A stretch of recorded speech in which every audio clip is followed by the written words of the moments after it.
The first lecture for this week is going to highlight a few topics from the chapter of Davies that you read, whereas the second lecture will provide some historical perspective on mortuary rituals and set you up for this week's discussion. There's no activity this week. Instead, I want you to focus on your first homework assignment, which is due as part of the next module.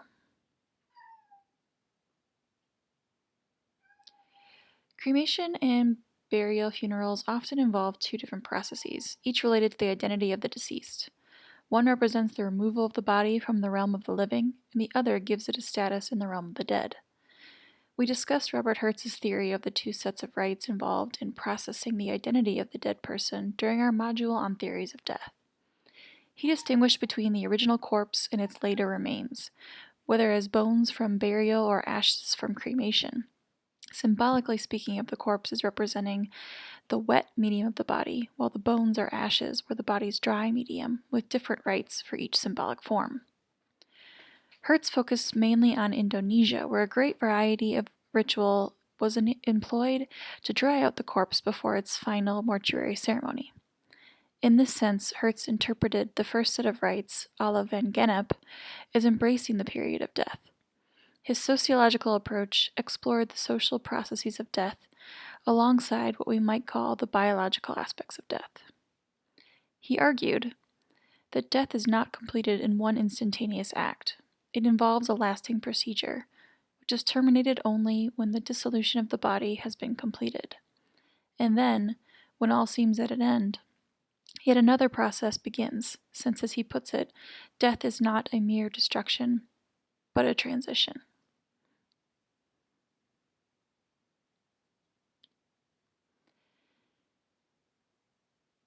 For our purposes here in this lecture, we're going to talk about some of these funeral processes and mortuary rituals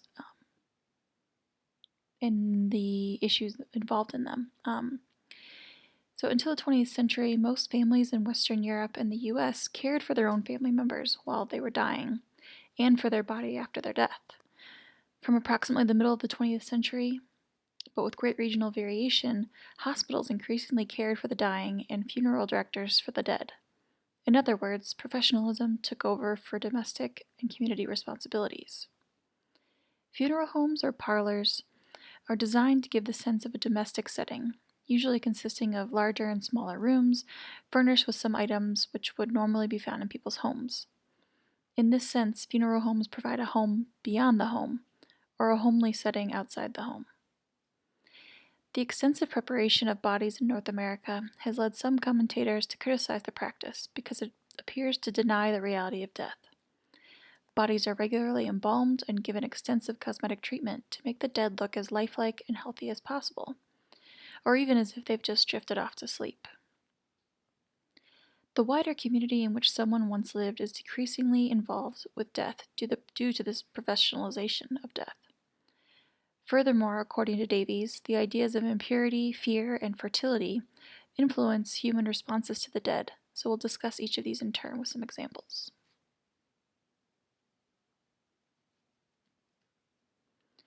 Dead bodies are widely regarded as impure. That is, they have the capacity to render impure those who touch them or deal with them. One reason for this, in symbolic terms, may well be that the corpse is not only a boundary marker between the living and the dead, but it is also the vehicle through which the living individual now moves into the realm of the afterlife. This is a very liminal moment that is viewed as potentially dangerous. Death forces the living to confront the danger of a torn social fabric and the physical contamination of a decomposing corpse. The ordinariness of life and its routine is replaced with a feeling of uncertainty and potential chaos. There are potential perils surrounding the dead and their passage from the land of the living. Accordingly, many cultures employ rites of purification for mourners or for ritual specialists dealing with the dead, often involving water or fire or periods of time. Each provides a means for keeping death and life at a distance from each other.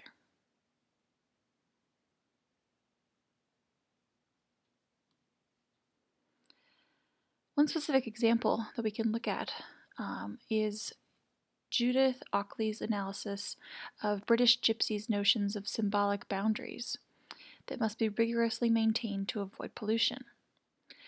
She identified a series of homologies linking inside and outside of the body, inside and outside of the home, to relations between gypsies and non-gypsies, actually. Within this culture, the corpse is considered polluting because these boundaries have been broken. The inside has come outside, and the turning inside out of the corpse's clothes is an expression of this. Death forces a gypsy to be sedentarized and pinned down by burial. In this sense, they become like a non-gypsy in this breaching of boundaries. The use of expensive wreaths and an elaborate funeral are appeasements to the dead soul. Their belongings are polluted and must be destroyed or given to non-gypsies. So from this example, we're seeing that pollution surrounding death relates to broader spheres of social interaction and boundedness. The carrying out of actions backwards and things being inverted or turned inside out are common ritual elements in funerary practices. Zulu ceremonies involve the coffin bearers walking backwards, a hole in the house is used instead of the door, and yes is used to mean no, and vice versa. This practice recognizes that the world of the dead is inverted to that of the living, which to me sounds a little bit like the Upside Down from Stranger Things. Reversals reinforce the normality and naturalness of everyday practices by defining their opposite in ritual time. They also serve to separate the dead and their realm from the living. The ritual killing of artifacts associated with the deceased can be linked to concerns with pollution and to the means by which possessions become dead, so that they may travel along the same supernatural channels as the spirit. Fear in general often involves uncertainty, a threat to ordinary life, and a question about coping in the future. In the context of death, it involves a sense of uncertainty over what has happened. What will become of the dead, and if the deceased are becoming ancestors, how will they treat the living? Will they punish or bless? With the passage of time, the deceased may come to be venerated, and fear and veneration may go hand in hand. Places of the dead, such as tombs and graveyards, may also provide a material focus for feelings of dread and fear. The separation of the corpse from the living is one means by which fear of the dead is controlled. Many ethnographic studies allude to strategies designed to sever connections with the deceased, whether by disorienting the coffin on the way to the place of burial so that the dead cannot find their way back, by burying the dead across the running water of a stream, by the provision of blades among the possessions of the dead so that they can cut their ties with the living, or by the cutting of a thread tying the mourners to the tomb. The deliberate orientation of a tomb so that it does not correspond with the orientations of dwellings is widespread. And I will link to a video that you see here for some extra information on the history of cemeteries and how they became so scary.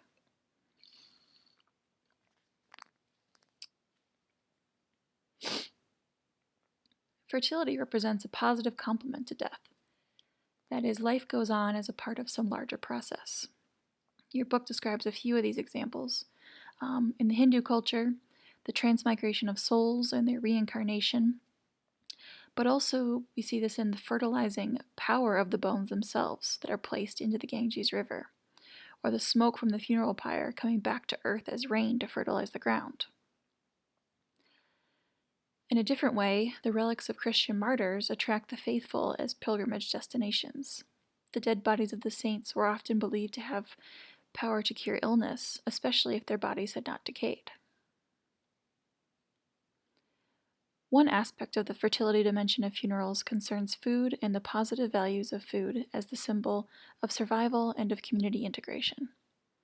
Very often, the main funeral rite of burial or cremation is followed by the mourner's participation in some sort of festivity involving food and drink. The practice of eating at graves was well known in ancient Greece and was practiced by early Christians in the Mediterranean world as well. In modern times, especially in Ireland, a wake was held at the death of a relative, at which the family members, along with neighbors, could drink and eat in an occasion which allowed sympathy to be expressed within a context of relatively high spirits.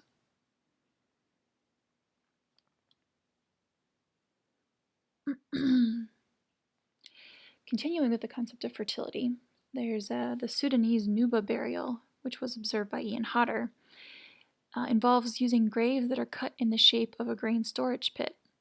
And then they have their floors actually covered with a scattering of grain before the body is placed into them. So we can see the direct correlation here between the body itself becoming the nutrients to then feed the grain.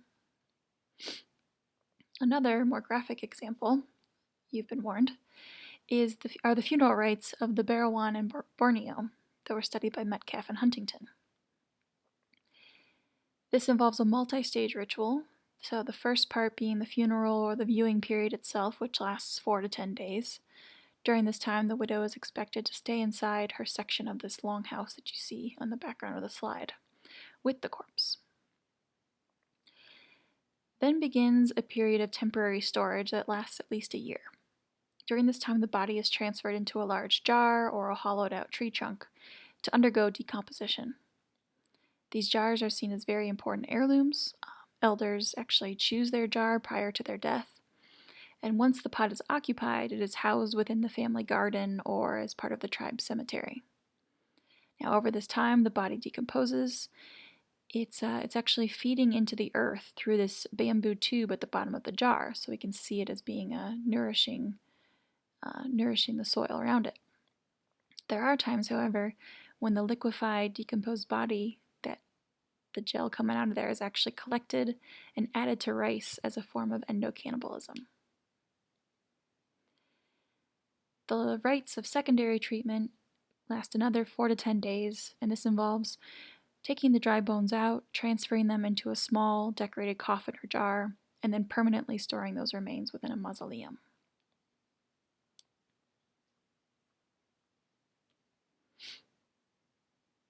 Ancestor veneration is also a widespread phenomenon.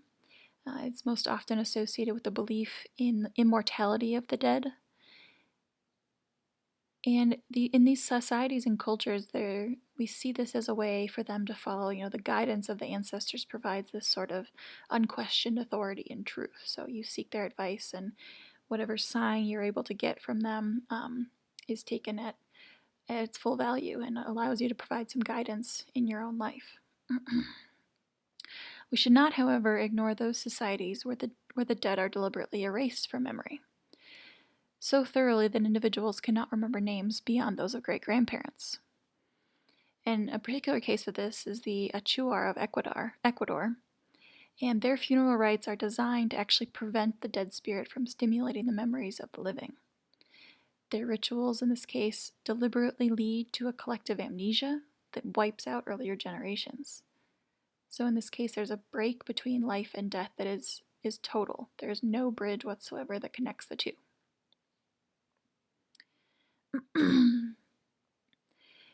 Getting back to the concept of ancestor veneration more generally, we can talk of the living dead or the powerful dead.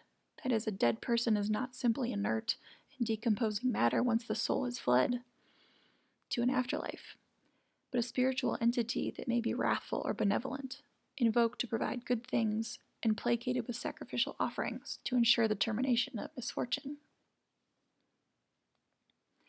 So with that, I'm going to leave you with Kelly Swazi's talk about life that does not end with death. And that'll be a video to the TED Talk within the module. When you're listening, I want you to pay attention to the way she describes the attitudes, beliefs, and practices associated with death and funerals in Tanah Toraja, which is an island located in Indonesia. I particularly like how she describes the social relations between the living and the dead, as well as the social obligations and displays of status that are inherent in these elaborate rituals.